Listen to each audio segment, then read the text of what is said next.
Hello મિત્રો, કેમ છો? ઉનાળાની સિઝન આવી ગઈ છે અને બાળકોનું પણ વેકેશન પડી ગયું છે.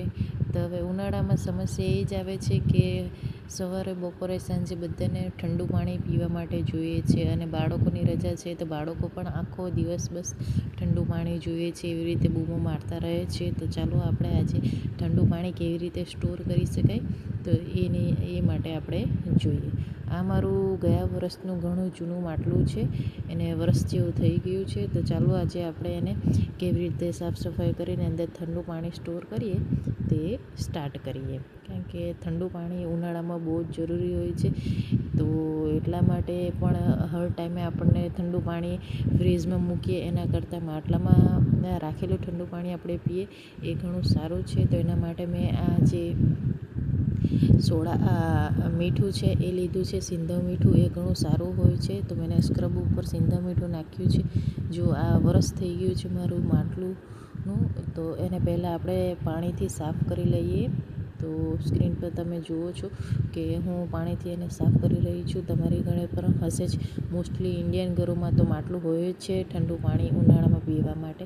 તો એને સિંધવ મીઠુંથી આપણે સાફ કરી નાખીએ એટલે એની ઉપર જે ડસ્ટ હોય, જે ખરાબ થઈ ગયું છે એ બધું ક્ષાર ને એ બધું નીકળી જાય. તો એના માટે એને હલકા હાથે ઘસીને સાફ કરવાનો છે. એને તારનું જે આવે છે એના સ્ક્રબ એનાથી સાફ કરવાનું નથી, એને આપણું આ નોર્મલ જે આવે છે એનાથી જ સાફ કરવાનું છે. વધારે જોર કાઢીને તમે સાફ કરશો તો માટલું તૂટી જવાની શક્યતા રહે છે. એટલા માટે એના પર વધારે જોર કાઢવું નહીં, એને હલકા હાથેથી સાફ કરવાનું. જો સિંધવ મીઠુંથી આપણે સાફ કરીએ તો એનાથી માટલું એકદમ નવું જેવું બની જાય છે અને અંદરથી બધું નીકળી જાય છે. હવે એને સારા પાણીથી આપણે વોશ કરી લઈએ. એને 3-4 વખત વોશ કરવાનું છે. એટલે આપણે ધોઈ લઈએ તો અંદરથી જે બધું ધૂળ મીટ્ટી બધું છે એ ગમે જેવું આખા વર્ષનું ડસ્ટ છે, કચરો છે એ બધું નીકળી જાય.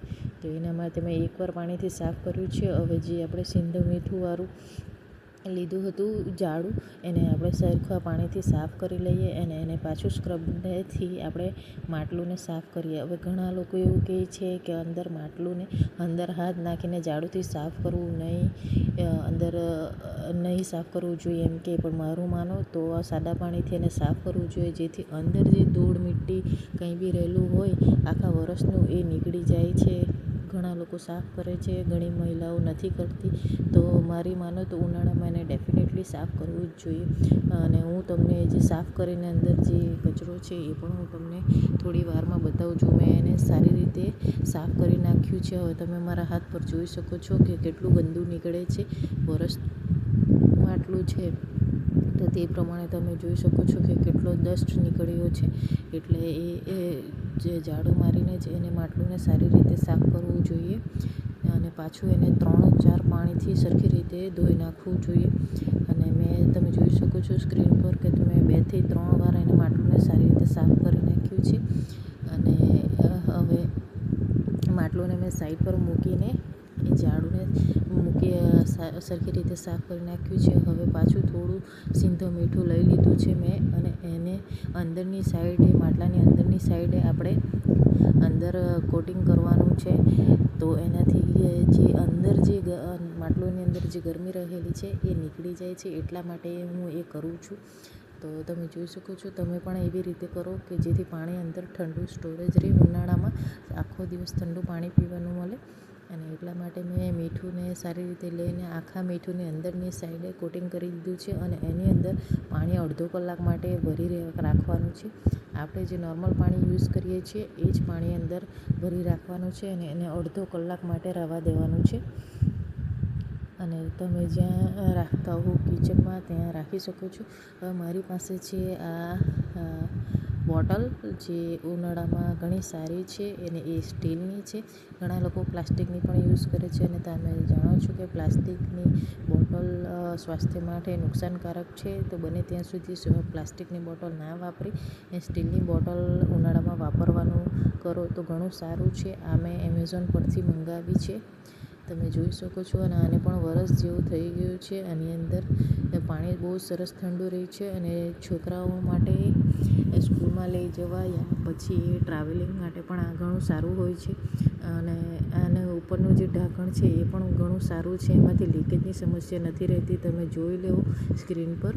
અને એમાં પકડવા માટે હેન્ડલ પર છે. એને પકડીને તમે ગમે જ્યાં જઈ શકો છો. જીમમાં જઈ શકો છો યા પછી ટ્રાવેલિંગમાં કે કશે બહાર પણ જઈ શકો છો. અને એના માટે પીવા માટે બૂચ આપેલું છે.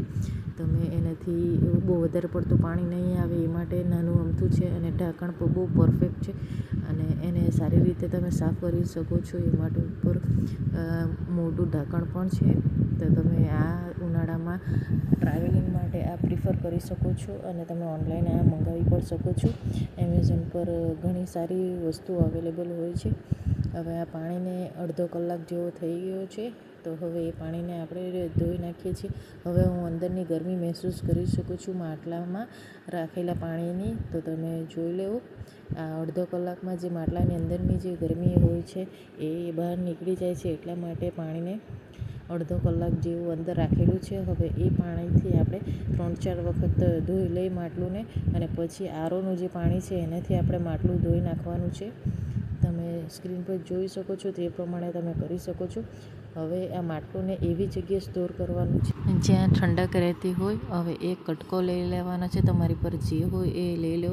બજારમાં લાલ કલરના કટકા પણ મળે છે. તમારી પાસે એ ના હોય તો ઘરનું કોઈ પણ કટકું લઈ લેવાનું છે. હવે આરોનું પાણી મેં માટલામાં ભરી દીધું છે. અને હવે એ કટકુની મદદથી માટલુંને સારી રીતે જાડા લેયરથી ઢાંકી દેવાનું છે.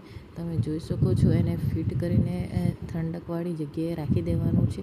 અને ઉનાળામાં જો ગરમી આવતી હોય તો તે જગ્યાએ માટલુંની આસપાસના દરવાજા અને બારી બંધ કરીને એને મૂકી દેવાનું છે. તો આખો દિવસ તમને ઠંડુ પાણી પીવા માટે મળશે. અને જો તમને લાગે કે કટકો સુકાઈ ગયો છે તો એની ઉપર થોડું થોડું કરીને હળવા હાથે પાણી રેડી દેવાનું છે કે જેથી માટલું ઠંડુ રહે. તમે મારી ચેનલ પર નવા હોય તો તમે પ્લીઝ ચેનલને સબસ્ક્રાઈબ કરો, લાઈક કરો અને શેર કરો. અને હજી સુધી ચેનલ ના સબસ્ક્રાઈબ કરી હોય તો હવે પછી સબસ્ક્રાઈબ કરી દેજો. અને નવી નવી રીત જાણવા માટે અને રેસીપી અને નવી નવી વાતો જાણવા માટે મારી ચેનલને સબસ્ક્રાઈબ કરજો. અને મારી સાથે હંમેશા જોડાતા રહેજો. તો ચાલો મિત્રો મળીએ. આવજો. Happy summer vacation.